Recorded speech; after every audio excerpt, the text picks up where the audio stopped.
Let's cook ampalaya. And then we have eggs. And then, ayan, bawang, sibuyas, kamatis.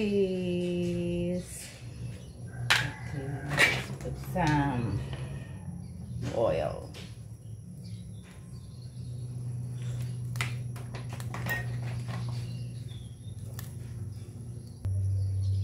Okay, mainit na yung mantika natin. So, isa tayo una bawang. Ako inuuna ko bawang.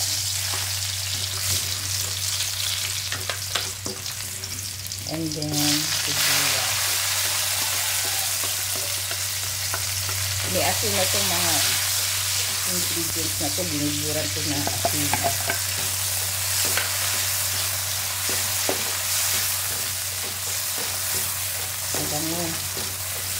Pagka binubuguran daw ng asin yung mga ingredients mo habang sinasangkutsa mo pag binigisa, mabango siya kasi lumalabas yung aroma ng mga ingredients.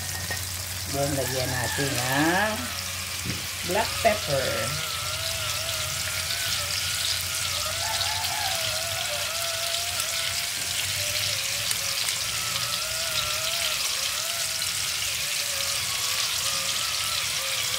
Gusto ko maraming black pepper.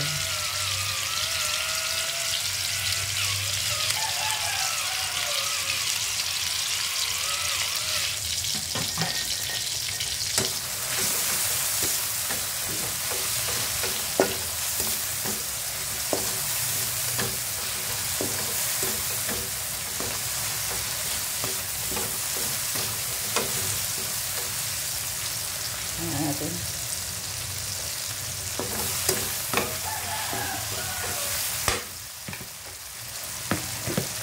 Yan natin ng asin.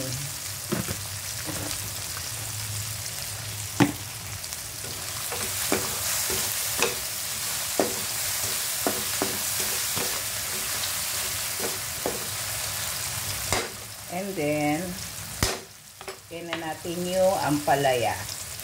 Para hindi daw maalat ang ampalaya, once na inilagay mo na siya, huwag mo na siyang hahaluin.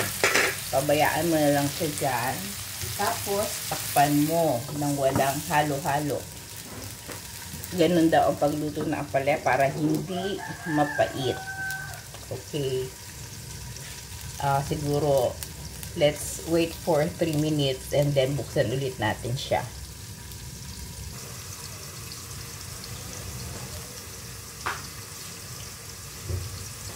Okay.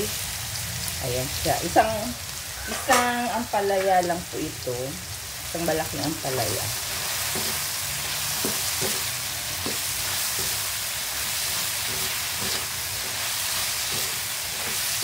Luto na siya kaya inalo-halo ko na.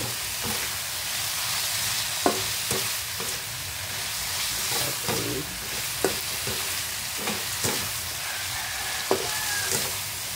Let's wait for another 2 minutes.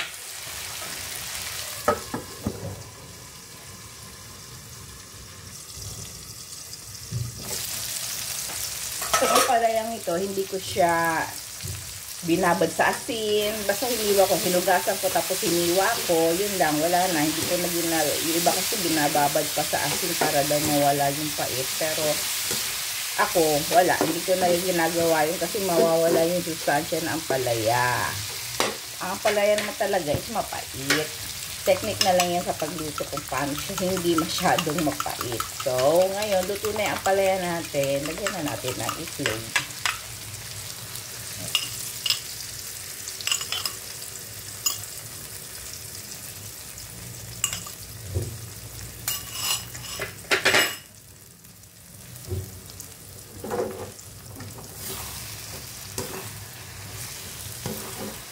Tatlong itlog yung nilagay ko sa isang malaking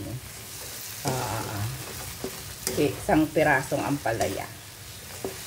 Okay, yan.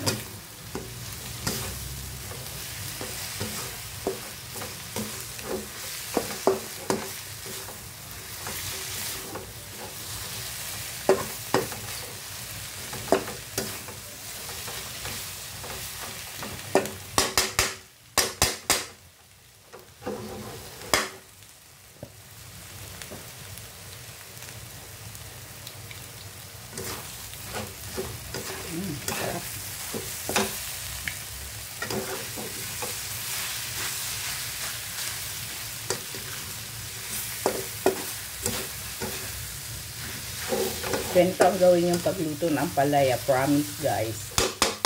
Hindi siya mapait. Okay? We're done. Tapos na po ang ating ampalaya. Patayin ko na ang stove. Okay?